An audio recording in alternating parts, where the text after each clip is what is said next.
magandang buhay! Today's recipe, spicy chicken wings. Or kilala ito sa buffalo wings. Umpisan muna natin sa paghahanda ng ating chicken wings. Mga nasa average size to, mga nasa 90 to 105 grams bawat piraso. Medyo may kalakihan ng konti. Hahatiin natin to sa gitna. Gagawin natin ay hahanapin muna natin yung joints, tapos sa gitna niyan, ihiwain natin. Napakadali lang hiwain. Tapos yung iba rito, pinuputol ito dito sa bandang joints din, pero sayang. Gagawin natin ay ititrim lang natin sa gilid. Ayan. Trim lang natin yan, tapos bawas tayo ng konti. Para less wastage naman. Ayan, para medyo malaki yung pangalawang parts na hiniwa natin. Ulitin natin sa joints. Tapos trim. At hihiwain natin sa dulo. Ayan. Pag okay na, gagawin natin tong imamarinate na natin yung ating chicken wings. Lalagyan natin siya ng minced garlic. Hiniwa natin to ng pinong-pino yung ating garlic. Lagyan din natin ng crushed black pepper. At syempre magdadagdag tayo ng salt dito para magkaroon ng lasa yung ating chicken wings. At lemon extract. Ngayon kung wala kayong lemon extract at available yung kalamansi, mas masarap yun kasi yung kalamansi, maliban sa maasim, may konting tamis yung asim niya. Unlike sa lemon na talagang asim lang yung makukuha mo. At mas mura yung kalamansi dyan sa Pilipinas. Haluin natin to ng maigi.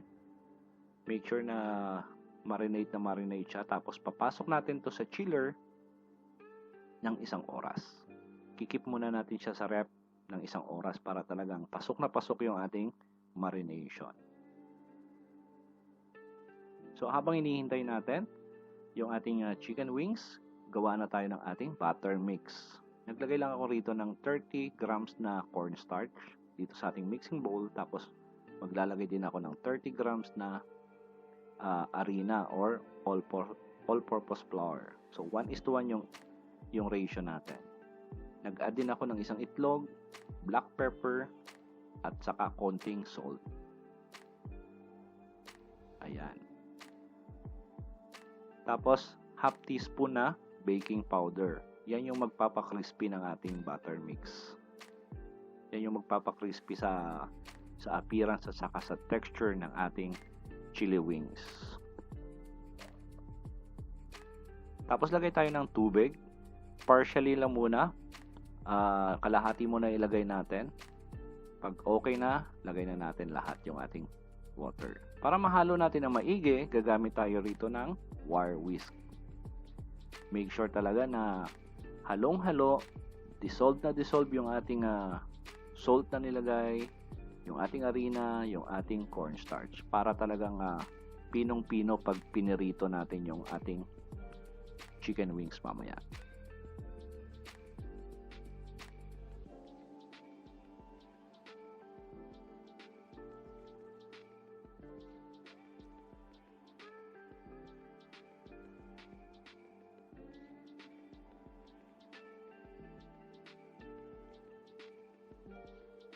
Ngayon, pag okay na yung ating manok, lalagay na natin siya sa butter mix natin. Isa-isahin nyo, huwag nyo ibuhos kasi iniiwasan natin masama doon yung naiwang marination, yung doon galing sa chicken. Baka mahalo doon sa ating butter mix at makontaminate yung lasa ng ating butter mix. And technique, pag nilagay nyo na yung chicken wings nyo sa butter mix, make sure na ipiprito nyo kaagad. Huwag nyong ibabad yung chicken wings nyo sa butter mix. Ngayon, nagpainit na tayo ng katamtamang dami ng ating mantika dito sa ating frying pan na pagpiprituan. Tapos idadrop na natin yung ating chicken.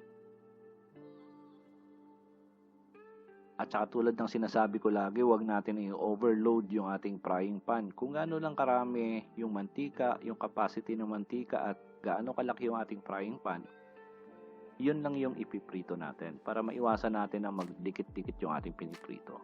Maintain the social distancing. Ika nga.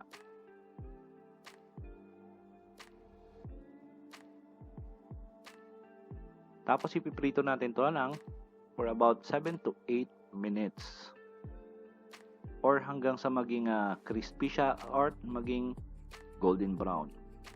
And make sure na time to time binabaliktad natin, tineturn natin yung ating piniprito para even at saka pantay yung ating pagkakaprito.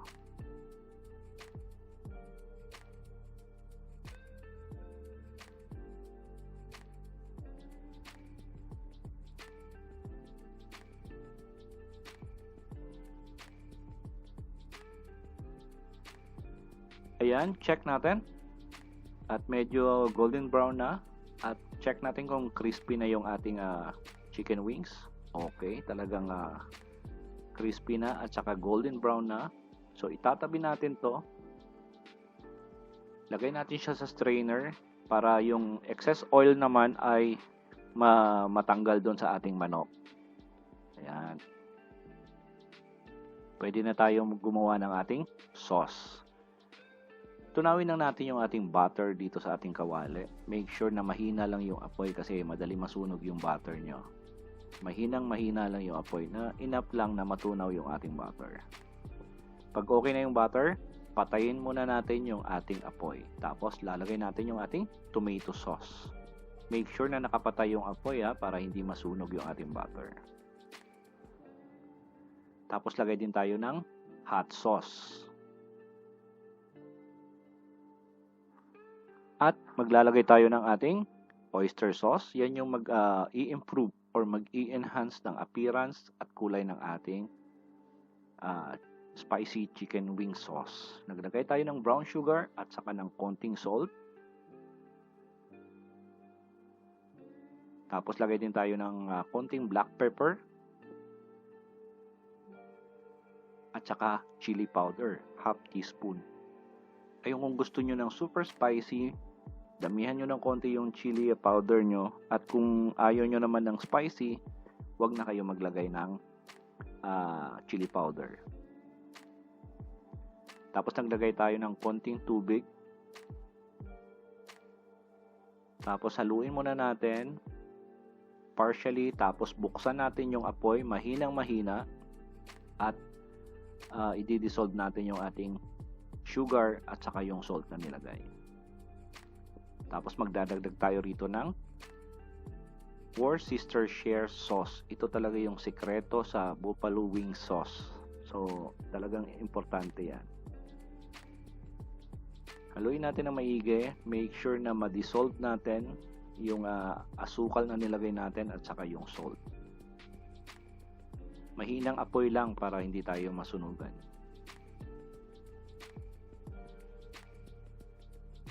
Tapos check natin yung consistency. Pag pre-flowing na, so ibig sabihin na dissolve na yung ating sugar at saka yung salt. Lagay na natin yung ating fried chicken wings. Tapos haluin natin ng maigi. I-toss nyo para evenly yung distribution ng sauce para ma-coat talaga yung ating chicken. Ayan. Malapit na to. Napakasarap na tingnan. Tamang-tama to i-partner sa beer o di kaya gawin yung appetizer sa buffet. Pwede na natin i-serve yung ating buffalo wings. Tingnan nyo naman yung itsura. Talagang appealing, appetizing. Sa lahat po na nagkagusto ng ating recipe for today, please like the video. Tapos sa mga may gustong i-suggest or comment, please write down below. Tapos sa mga bago nating bisita sa ating channel, please don't forget to subscribe. Tapos pindutin yung notification bell. Thanks for watching. Ito ang kusina ni Dan Levi.